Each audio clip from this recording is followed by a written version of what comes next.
Kabulol, another day, another vlog na naman po ang gagawin natin, another episode na naman po bilang isang EPS Factory Worker po dito sa bansang South Korea. So guys, nandito ako ngayon, napakataas na lugar ko. Ito ipapakita ko sa inyo. Pero yung ibang mga subscribers ko, nakita na kung ano yung pinapakita ko ngayon. Pero sa mga bago pa sa channel ko, baka hindi nyo pa nakita. Tingnan nyo yung lugar ko guys. Yan ang lugar ko guys, napakataas. So puro factory. Nakikita nyo yung mga maliit na bundok na yon. Yan. So, ayan guys, napakataas na lugar natin ngayon. Yan yung mga factory sa baba. So, ayan guys, ilalapit natin. Puro factory, literal na factory lahat ang makikita nyo. Diba? So, nandito tayo ngayon sa may daan. Medyo pataas dito sa kinalalagyan ni Kabulol ngayon. So, doon tayo galing naglakad-lakad. Dahil napakaganda ng panahon, natutulog si Kabulol. Sinamantala natin dahil kapag kasama ko siya, mag-iingay kami sa daan. Baka mabulabog namin yung mga nananahimik na mga natutulog sa loob ng factory. So, ayan. So, kumusta na mga Kabulol? So, konting taste na lang, konting kembot na lang. At makikita nyo na yung nakikita natin dito. Kagaya ng sabi ko, yung mga factory na yan na nakikita nyo ngayon, sana isa sa inyo ngayon na nanonood nito o aspirant o manonood nito, dito sana mapunta dito sa lugar namin. Dahil sa dami ng factory dito, siguradong walang mapupunta dito dahil kalamitan sa mga factory dito, bagong gawa. Siyempre, pag bagong gawa, magkakaroon nyo ng mga bagong tauhan. So, sana maswerte yung mga mapupunta rito dahil tahimik at saka malayo sa tawag dito. Malayo sa kabiasnan, meaning makakaipong ka rito talaga. Yung mga impluensya ng mga gadget, mga mall, mga inuman, disco, bar, sugal, medyo malayo dito. Literal ng puro factory makikita nyo. Kaya kung mapapansin nyo, di rin ako gumagala halos dahil talaga priority ko talaga dito para makapag-ipon. So well anyway guys, for today's video, random videos po to. So konting kembot na lang, makakarating na kayo rito. Hindi man ngayong taon na to, baka sa susunod na taon sigurado yun, mga nasa January or February, mga yung nagkaroon ng hired na may employer na. Sana yung mga upload videos na ina-upload ko, magsilbing gabay nyo po yun, magsilbing tawag dito, magiging para makaka-relate kayo at may apply niyo sa sarili niyo dahil totoo yung mga bagay na ibinabahagi namin dalawa kami ng kasama ko na si Gapoge, si Kenneth. So ngayon guys, dadating ang panahon, nandito na kayo dito sa South Korea magtatrabaho, dito na mag-uumpisa ang panibagong pagsubok o ang tinatawag na ito talaga yung final destination nyo, kumbaga ito na yung final na journey na haharapin po ninyo. Dahil bago ang lahat, siyempre bago natin umpisahan talaga yung topic natin, maging proud muna kayo sa sarili ninyo na kayanin. Dahil alam ko, marami kayong laban na hinarap, marami kayong pagsubok na nalagpasan, maging sa financial, support, tiwala, at sa tawag dito, yung tinatawag natin yung iba, yung family support na nare-receive ng iba, hindi nare-receive ng iba dahil walang naniniwala sa kanila. Kasi talagang walang maniniwala hanggat wala silang nakikita. So, despite sa lahat ng bagay na yun na pinagdaanan ninyo, hindi na mabilang na puyat, hindi na mabilang na pag-askas ng mga requirements, di ba? Pag-memorize, alos yung iba, nababaliw na daw, alos yung iba, hindi na nakakagala, hindi na nakakapunta sa mga barkada. Pag may malapit na exam na o registration na gaganapin kay EPS Factory Worker. So, alam ko marami kayong pinagdaanan na ganun. Bawat isa sa atin dito na nakapunta ng South Korea, walang sino man na nakapunta rito na hindi dumaan sa mga bagay na yun, nakautang pa yung iba. So, maging proud kayo pagdating ng araw, makapak na kayo dito sa South Korea at masabi nyo sa sarili yung nakayanin nyo. Kasi, sabi ko nga, mararamdaman nyo lahat ng mga pagod, hirap na pinagdaanan nyo pag nandito na kayo sa South Korea, yung unang araw nyo na makita nyo na talagang nasa Korea na kayo, yung nag-sink in na lahat sa utak nyo na wala na kayo sa Pilipinas. So, eto na yung katotohanan.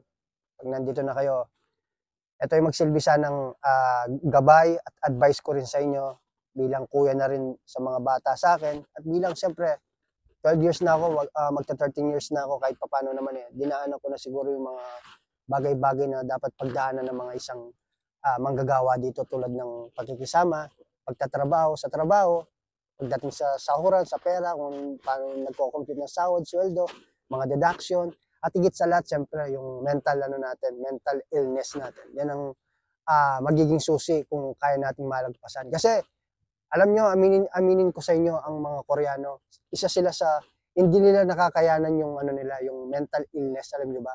Yung depression, kaya marami sa kanila nagpapatiwakal. Mataas ang ano dito percent ng suicide dito sa South Korea sa mga case na ganun, nagpapakamatay, nagbibigay, kinikitil yung sarili nilang buhay dahil hindi nila nakakayanan yung sobrang stress at yun nga, masyado na silang depressed. So, hindi nila kayang i-handle yung sarili nila. Kung mapapansin nyo, may mga kumakalat na videos, yung sasakyan ng kotse nasa loob ng parang mini stop ba yun, o 7-Eleven.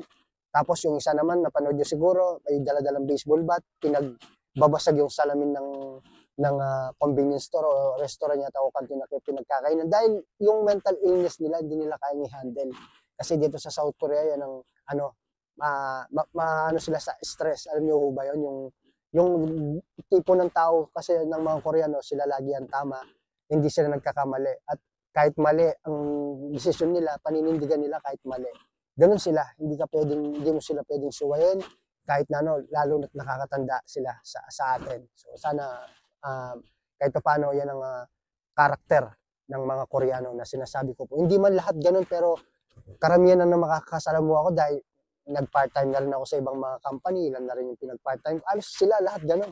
Kung paano yung nakikita ko yung mga amo namin, ganun sila. Yung talagang ang lakas nilang manira ng araw, lalo na't kung ikaw ang natsyempuan nila. Yung Monday sa kanila rito, sa factory namin, parang yun yung parang Biyernes sa kanila, Biyernes Santo, yung buwisit sila, mainit ang ulo pag Monday. Eh sa atin, pag Monday, dapat magaan at saka tawag dito, positive ka, di ba? Para maganda yung pasok ng weekend, sasalubungin mo ng magandang good vibes. Pero sila hindi naniniwala kasi hindi sila Katoliko o Christian at hindi sila more on ma-Diyos yung sarili pagkatao na dahil wala silang kinikilalang Diyos. Kaya naman, pagdating nyo rito, galingan nyo lang, pagbutihin nyo. Baon nyo sana, bitbitin nyo yung mga pinangako nyo sa sarili ninyo, sa pamilya ninyo, nung nag-a-apply pa lamang kayo at bago kayo umalis. Marami sa mga kababayan natin dito, sadyang parang nagkaroon sila ng Alzheimer. Parang Alzheimer ba ang tawag doon? Malilimutin. Nagkaroon silang amnesia dahil nalimutan nila yung mga bagay na pinangako nila dahil pag nandito na sila, umahawak na malaking o kumikita ng malaking pera, sadyang nakakalimot sila. So sana pagdating nyo rito guys, galingan nyo lang, magtiyaga kayo. Harapin natin yung mga pagsubok, yung mga problema, yung mga stress, yung mga samot-saring hindi natin mabilang na pagsubok at tawag dito, problema. Parte na ng buhay natin yan, hindi natin maiaalis, di ba? Lagi natin piliin maging masaya. Kasi dadating ka dyan, maniwala kayo sa akin.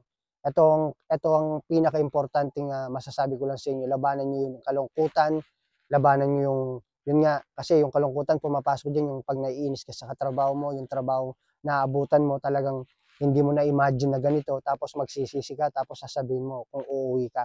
Wag nyo pong gagawin yun guys. Hindi lahat ng mga kababayan natin na hindi natapos yung kontrata, yung ilang araw o ilang buwan pa lang umuwi na o nagpa-release. Isipin din natin yung mga bagay na pwedeng maapekto yung iba. Huwag tayong maging makasarili sa buhay. Lagi nating isipin yan. Dahil sa bawat desisyon na gagawin natin, kailangan paninindigan natin yan at maging be responsible sa mga bagay na ginagawa natin. Dahil bawat pagsubok, bawat desisyon na gagawin natin may kaakibat yan ng pangit. Dahil laging mga bagay na magaganda may kabaligtaran. Sana nagigets nyo kung ano po yung ibig ko sabihin sa inyo. So, galingan nyo lang, magtrabaho kayo. May priority tayo dito, mag-focus ka.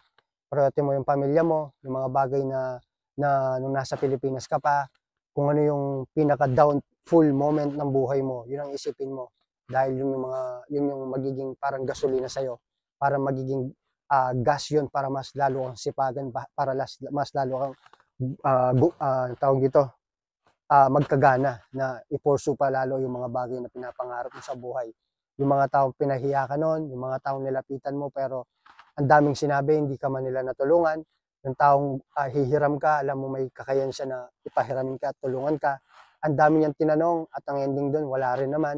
Yung napahiya ka, yung struggle, yung failure, yung pagkatalo natin sa mga bagay-bagay na inahangad natin dahil tao lang tayo, hindi lahat ng mga bagay na pinaplano natin maganda yung nagiging bunga.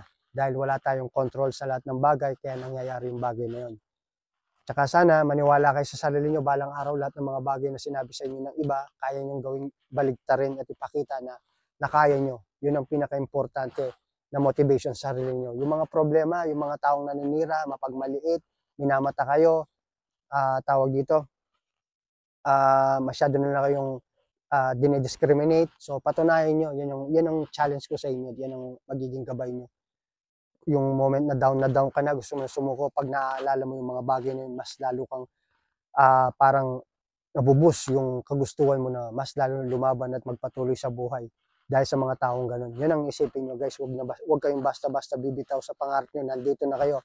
Yung mga bagay na pinapangarap pa lang ng iba, kayo na kamit nyo na, nandito na kayo. Kahit papano pangit man yung naging naabutan nyo, yung sistema o kalagayan nyo, ang importante, nauumpisahan nyo na yung pangarap natin. At hindi naman kasi sa buhay, paunahan na makamit yung mga bagay na minimiti natin. Hindi yan paunahan, hindi karera ang buhay. Ang importante kahit mabagal, at least umuusad. Yan po yung napaka-importante natutunan ko dito sa pagkukoreya.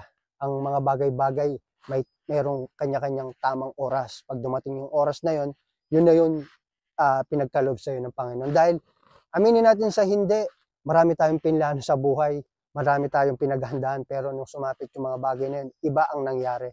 Hindi yung pinaghandahan natin, di ba? Pero ang kagandahan, mas maganda yung mga bagay na hindi natin pinaghahandaan na dumadating sa buhay natin. Hindi lahat ng pinagdasal natin natupad, pero mas maraming binigay yung Panginoon sa atin na hindi natin pinagdasal pero nakamit natin, hindi ba? Parang ganun lamang po yung ibig ko sabihin. So ito, gumagabi na, dumidilim na guys. So, nag-update lang po ako sa inyo dahil ganyan po kalakas sa akin. So nire-remind ko po kayo, yung videos ko patungkol po to sa tunay na laban o tunay na hamon ng buhay. Kasi tayo ang magbibigay ng mga pangarap natin. Tayo ang makakapagbigay nun sa sarili natin, hindi ng ibang tao, hindi ng magulang natin, hindi ng presidente, hindi ng gobyerno natin. Galaw-galaw, magsipag ka lang. Sa ngayon, hindi mo nakikita yung mga bagay na para sa'yo dahil nahihirapan ka sa sitwasyon na yan. Marahil talagang may plano yung Panginoon, may nais siyang ituro sa'yo. Kasi kung sasabihin lang ng ibang tao, hindi ka makikinig at hindi mo marirealize. Dadating ang araw, sasabihin mo na lang lahat pala ng pinagdaanan mo sa buhay. Blessing, di ba? Yung problema, ibig sabihin, yung problema mo ngayon, hinaharap mo ngayon, someday it will turn on a blessing. Mapapasabi ka na lang na, kaya ako pala pinagdaanan ng ganun dahil dadating pala ako sa ganitong sitwasyon. Di ba? Masasabi niyo sa sarili niyo. So, lahat ng bagay na nangyayari sa atin may dahilan. So, keep fighting. Just believe in yourself. Don't forget God. Sa araw-araw, kailangan lagi siyang kasama sa mga bawat desisyon na ginagawa natin. At mahalin niyo yung pamilya kung may pamilya na kayo. Yan ang number one priority niyo. At kailanman magiging priority kayo ni God. Hindi kayo mapupunta sa maling landas. So, sana nagigets nyo. Hindi man ako perfecto, hindi rin ako ganun kagaling sa buhay. Disclaimer lang, based lamang po ito sa mga experience ko at pinagdahanan ko sa buhay dahil minsan din akong naging ganyan kagaya nyo na walang-wala, hopeless, ni walang malalapitan. So, kaya binabalik ko sa inyo kung ano yung nagawa ko. Ako yung parang patunay na sa ganung moment down na down tayo sa buhay natin, may pag-asa pa. Nasa sa atin yun, di ba? So ngayon, 12 years na ako, magta-13 years na ako next year. Patapos na yung taong 2024. Bawat taon na dumadaan sa buhay namin o buhay ko, nagpapasalamat ako. Alam ko may magandang plano pa sa akin ng nasa taas, kaya't nandito pa ako despite sa umuwi na lahat ng mga kasabayan ko, ako na lang mag-isa, although hirap na rin ako, malungkot, gusto ko nang umuwi, pero dahil sa obligasyon, sa pamilya, sa mga anak, hindi pa. So naniniwala ako na when the time is right, God will make it happen. So yun ang oras na hihintayin ko at araw na makabalik na sa Pilipinas at hindi na ako aalis sa piling nila. So yan lang guys, maraming salamat sa mga patuloy tumatangkilik sa mga videos ko at congratulations po in advance sa mga nagkaroon na ng employer na hired na. So sana napanood yung videos ko about dun sa kontrata kung paano.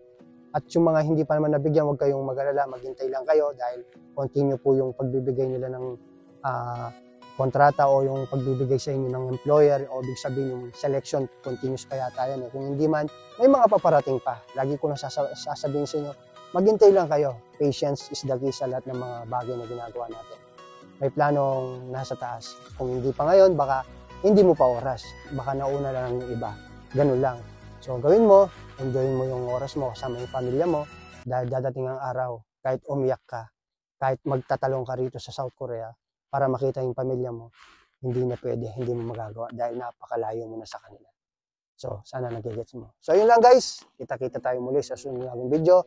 Hanggang dito ko na lang tatapusin ang aking kwento. Maraming salamat sa pagsama muli sa akin sa another episode na naman ng buhay ko o natin bilang isang EPS factory worker sa bansang South Korea. So, see you again guys at sa mga papunta na rito, see you soon. Sana ma-meet ko kayo.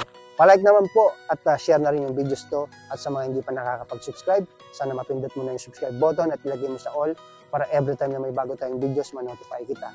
Ito po ay patungkol sa tunay na buhay na realidad na nangyayari dito sa bansang South Korea. Hindi man sa South Korea, kahit saan man sulok ng bansa na nandoon ka at lalo-lalo na sa mga first timer, zero knowledge pa ang kaalaman nila pagdating sa pagigibang bansa.